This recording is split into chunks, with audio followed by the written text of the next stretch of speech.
Hey people, I just thought I'd better come and say hello because I haven't been around. First I'd like to say hi to all my new subscribers. It's not a good start that you've joined me just as my PC's dying and I'm not very well myself, or I certainly haven't been. I just wanted to touch very briefly on, Christmas and buying puppies at Christmas. Please don't. It only encourages backstreet breeding, and there is a law change in the UK which I will touch on briefly. Please always do your own research. Don't go relying on anything you see on YouTube, really, frankly, because you need to get the facts for your local council, your local area, and blah blah blah. But the bottom line is it's going to be, because this is aimed at stopping backstreet breeding, is that if you are going to make over £1,000 by breeding, then you have to have a license. Now, I'm going to really strongly underscore this word, guidance. Guidance. The guidance is for vaccination. I think in time they will try and push us into mandatory vaccination. Good luck. I would rather go on the run with Zed than give in to governmental pressure on something that they are clueless about. Please remember the vets are not vaccinologists. They are not trained in anything other than sticking a needle in a dog's neck and having, can't think of the word now. Yeah, great. It'll come in a minute. I can't remember. It begins with A. To restart the heart. Anyway, yeah, they have to have adrenaline. There we go. They have to have adrenaline on side just in case they kill the dog. Now, if they were safe, why do they need that then? And any food that your vet recommends, they are paid by the Pet Food Manufacturers Association to recommend it. I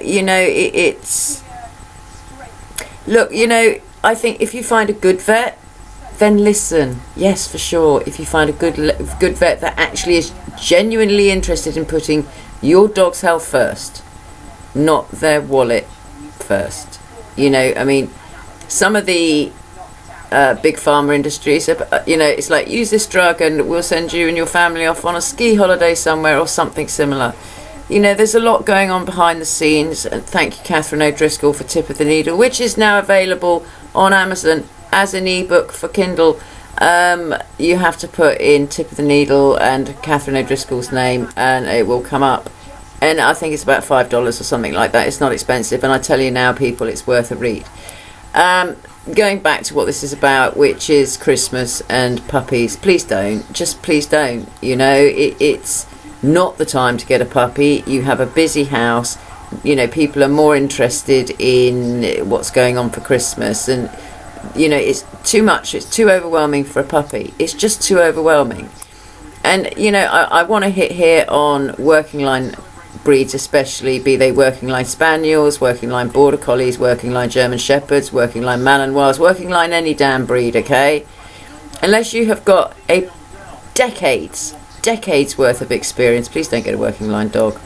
You'll be biting off more than you can chew. I've had plenty of, I always have working line dogs, but Zed without a doubt has been the hardest dog, the most difficult dog that I've had to deal with her Pika or Piker, depending on where you live for pronunciation. And it was severe. It was really severe. That had to be dealt with. Her biting had to be dealt with. And this was all day, every day, when she was a little tiny pup, from the moment she woke up in the morning to the moment she went to bed at the end of the day.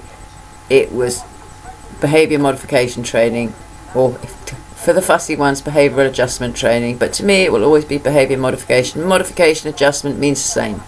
I'm not getting involved with semantic arguments over stuff like that. So, it's just awareness, dog bites are up 76% in the last decade. We have to look at that. What's become prevalent and prominent in the last decade? The internet, really. Obviously, telly has something to do with it. But really, it's the internet. Why are our shelters full of huskies?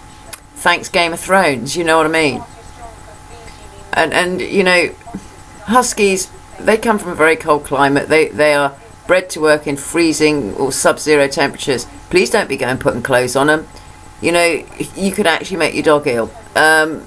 Besides the fact that you're not leaving your dog any damn dignity, you know, I'm not even going to carry on with this because it starts to make me very angry, because I hate to see dogs in clothes. I mean, obviously, if you've got a very short-coated dog and it's damn freezing, yeah, weather jackets are fine, absolutely fine. And, you know, if you've got a service dog, the jacket's fine. I mean, Zed should wear a jacket, but she doesn't, so there you go. You know, it's like if Zed had gone to a, you know, average dog handler, she wouldn't even be alive now. They wouldn't have been able to deal with the biting. The biting was extreme to the point where my doctor asked me if I was self-harming. So, you know, just be aware of what you're getting involved with. You know, putting the right dog to the right person, it is very, very important. Now, if Zed had been easy, I'd be sitting here with a pack. But I'm not joking. She is more work than my previous 3 dogs as a pack were. You know, she's stubborn, she's strong-willed. Yeah, she's an absolutely amazing working dog. She's not a pet, she is a working dog. And she has a daily 24/7 job. And that is looking after me, be it in a service support or medical assistance role. That's her job. And you know, she gets good quality, human grade, raw food, and she is given supplements, probiotics, and whatever she needs, I am prepared to provide. You know, then you've got to think of insurance cover. Yes, you do need insurance, people. Sorry. Unless for the countries that don't do insurance. I'm just covering my back there after a comment from somebody. I didn't know that some countries didn't do insurance for pets, okay? I don't know everything. I've never sat here and professed to. But, you know, insurance is important, because you just don't know what's going to happen. You know, and it's just, I don't know. I don't know whether there's a frustration here in me that every day I see all these dogs are out of control, and as soon as I walk on the field, all these people are gathering their dogs up and just clearing out. I don't know whether that's because I've got dog trainer written all over me. Probably, you know, but why do they clear out? Why don't they sort of, you know, I would quite happily on the field say, okay, people, everybody in a line, let's start doing some heel work, free of charge.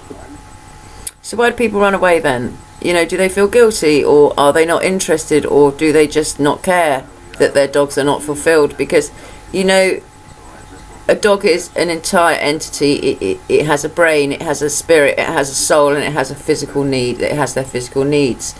And they go far beyond being walked, watered and fed. You know, challenge your dog mentally, train your dog. Fulfill your dog's requirements. They are not the same as ours by a long, long, long stretch.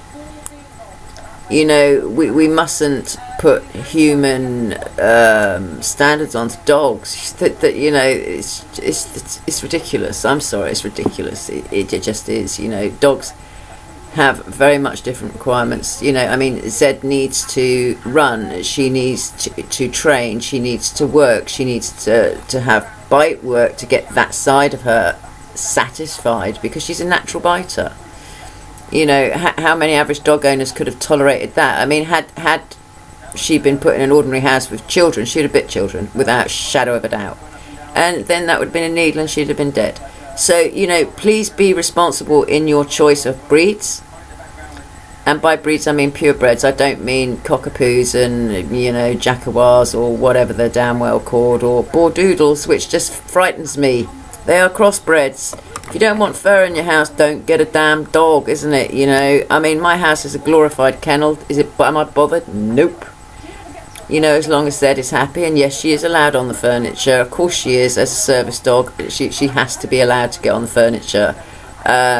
Play with your dog, engage with your dog, get to know your dog, have a relationship with your dog. You know, I think there's too much selfishness on the part of the human being. You know, I'm prepared to put the whole of my life on hold to ensure that Zed's needs are met. I don't have a life anyway. You know, I mean, one of my exes said to me, you live vicariously through your dog. I don't actually, but you know, it's just that Zed needs to be trained and Zed needs to be taught, and it has taken 2 years to get to where we are. I mean, she's just, I don't know how old she is, she's over 2, nearly 2.5, I think, something like that. You know, but it has taken 2 years. Do you have 2 years to put aside? Because the first 2 years of a dog's life are their most informative, okay, and you need to be able to meet that. So I won't sit here and go on at you all, because I know these aren't the kind of videos you like, but I can't do anything showing Zed because my computer is just dead, really. Just so everybody knows, I cannot access my Gmail account. It won't load. I don't have enough speed to load it. So if anybody's trying to contact me through Gmail, don't bother, because I can't open it. Can't even get anywhere near opening it. All I get is a message of something's wrong, we'll keep trying, and it keeps trying and it won't load. So that's that, and I'm sorry.